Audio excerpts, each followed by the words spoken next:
Just before the break, you heard the founder of Blackwater, Erik Prince, remember the time that his men rescued Joe Biden and John Kerry from Taliban-controlled Afghanistan. But the conversation was much deeper than that. For a brand new episode of Tucker Carlson Today, Prince joined us on set and gave us perspective on what is happening in Afghanistan now, why it happened, and what it tells us about the leadership of this country. Here's part of the conversation.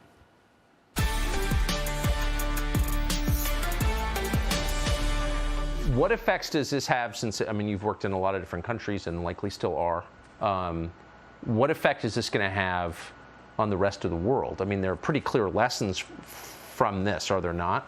I think much more than the Democrats ever complaining about Trump damaging NATO, this will destroy what's left of NATO, because the U.S. has been so unilateral and so clueless that, I mean, for the President of the United States to be rebuked in the House of Parliament, that's the first time it's ever happened. So we have shattered the confidence of our European allies and every other ally around the world that America depends, whether you're a CIA agent trying to recruit somebody to work for you, or whether you're a country that wants to, that America wants you to compete with, you know, to side with us versus something that the Chinese want. It will definitely figure into people's thinking how quickly America abandoned its friends in Afghanistan and left in such a horribly chaotic and clumsy manner. And so there are going to be permutations in all sides that we haven't even thought of yet that come from this. Because, look, the dollar is the world's reserve currency. Correct. Why? Because it's underpinned by the notion of U.S. military strength.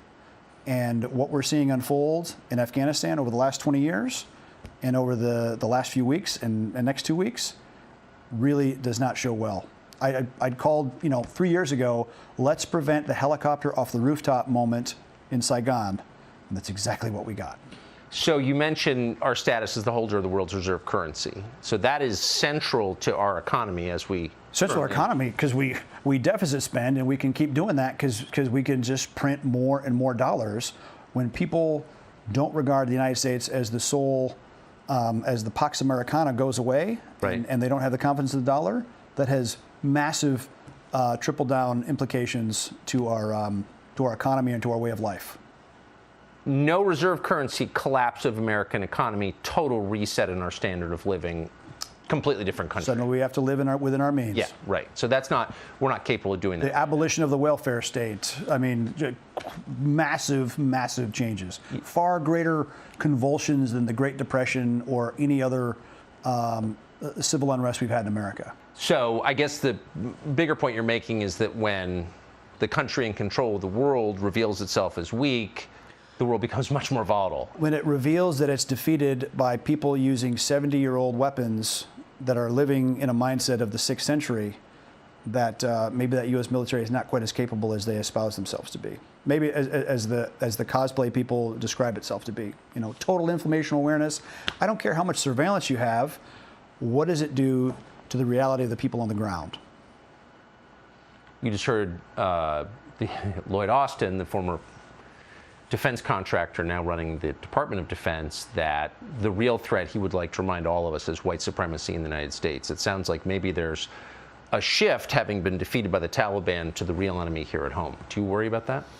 Well, I find it amazing how worried everyone in America is about COVID, that the Taliban managed to conquer the entire country without wearing masks. And yeah, COVID didn't seem to slow them down too much. So again, I think let's worry about the big threats.